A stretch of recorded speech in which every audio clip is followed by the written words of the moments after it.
बिल्लू और सुहाना मौसम। एक दिन बिल्लू और ताऊजी। आह, गर्मी, ऊपर से ये बिजली गुल। बिल्लू, लगता है सूरज दिल्ली में रॉक एंड रोल कर रहा है। क्यों ना हम पहाड़ पर चलें? ताऊजी, यहाँ हम दो हैं। अगर दोनों पहाड़ पर चले गए तो पीछे से इस घर की रखवाली कौन करेगा? इसलिए एक पहाड़ पर जाए, दूसरा यहीं शहर में रहे। मैं पहाड़ पर जाऊंगा। मैं भी वहां जाना चाहूंगा। लॉटरी से फैसला कर लेते हैं। मेरी एक मुट्ठी में सिक्का बंद है, दूसरी खाली है।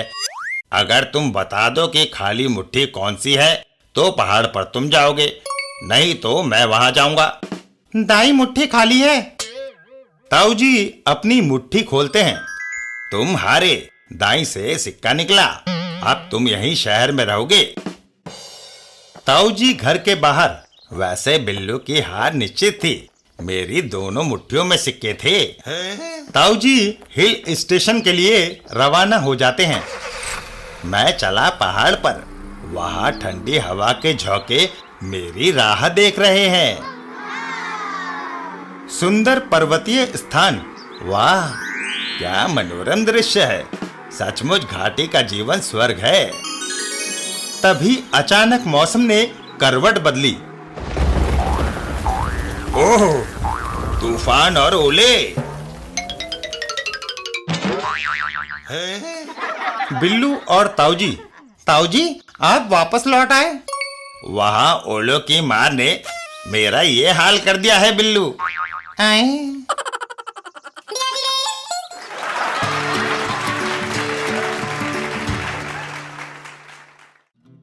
पिंकी, रिक्शा और टैक्सी।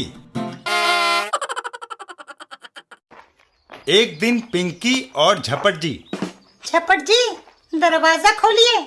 नहीं, वरना तुम अंदर आकर मुझे परेशान करोगी। पिंकी, कल तुमने मेरी किताब के वर्क फाड़ दिए। परसों तुमने मेरे फाउंटेन पेन की नींव तोड़ दी और चौथ हमारा टीवी खराब करके चली गई। अब मैं नहीं चाहता कि और नुकसान हो। पिंकी एक ऑटो रिक्शा वाले की तरफ इशारा करके कहती है, मैं उस ऑटो रिक्शा वाले को तुम्हारे घर तक लाई हूँ। ऑटो रिक्शा को तुम क्यों लाई? मैंने बाहर कहीं नहीं जाना, उसे लौटा दो। ऑटो रिक्शा चालक और झपट जी।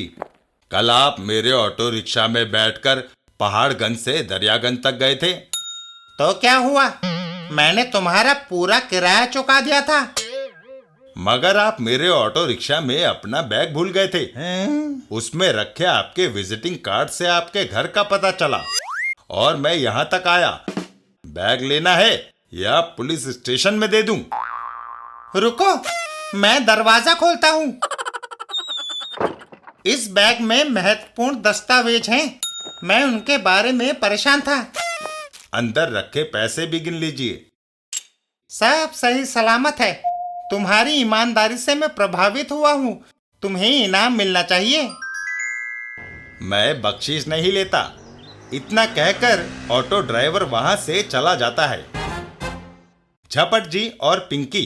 पिंकी, माफ करना, मुझे पहले ही दरवाजा खोल देना चाहिए था। आगे से अगर कोई मेरा पता पूछता हुआ आए तो उसे सीधा मेरे घर ले आना। अच्छा, चलती हूँ झपट जी। रास्ते में। सुनना, क्या इस मोहल्ले में कोई झपट रहता है? उससे मिलना है? हाँ। आओ, मैं तुम्हें उसके घर तक पहुँचा दूँ। क्या वह घर पर है? बिल्कुल। झपट जी का घर। झपट जी, दरवाजा खोलो, आपसे कोई मिलने आया है। झपट जी दरवाजा खोलते हैं। कौन है? अभी बताता हूँ। और वो टैक्सी चालक झपट जी पर आक्रमण कर देता है। ये ले, ये ले। क्यों मार रहे हो? कुछ देर के बाद। कल जो तुमने मेरी ट्रैफिक पुलिस से शिकायत करके मेरी टैक्सी का चालान कराया था, ये उसके लिए है।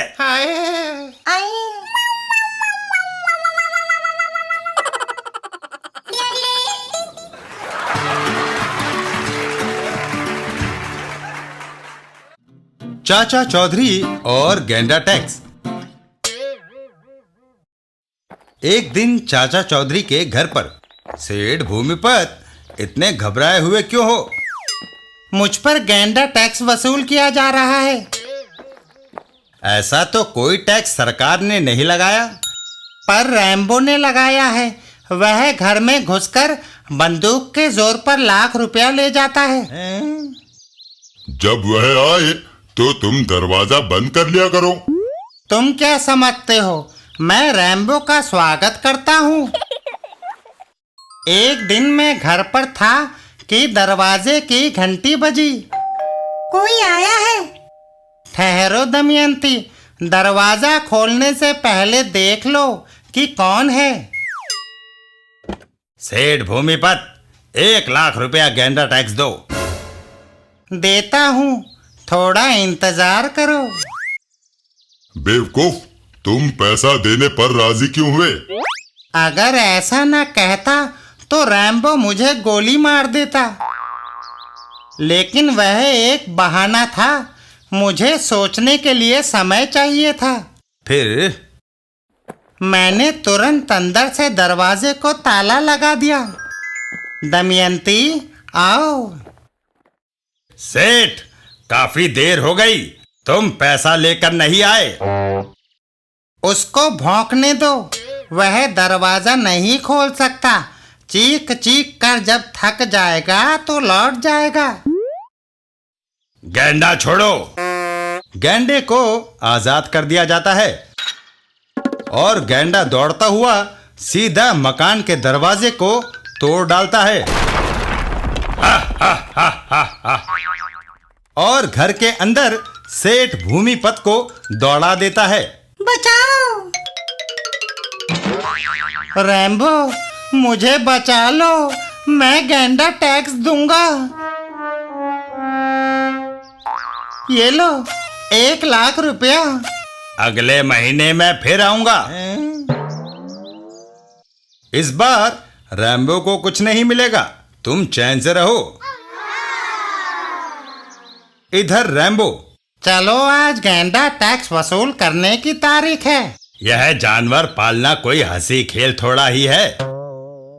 भूमिपत, दरवाजा खोलो और 1 लाख रुपया दो।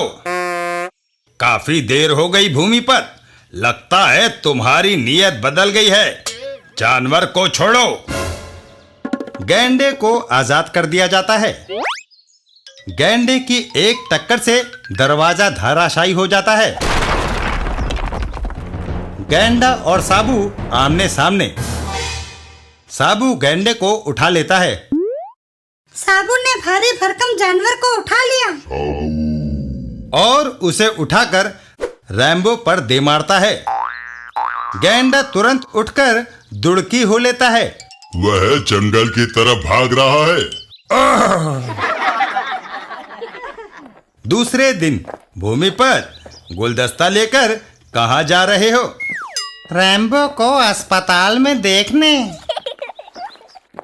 सेठ जी, मेरी सारी हड्डियां टूट गई है, मुझे काफी दिन अस्पताल में रहना पड़ेगा। कुछ पैसे इस डिब्बे में डालते जाओ। क्या टैक्स? नहीं, इलाज के लिए दान।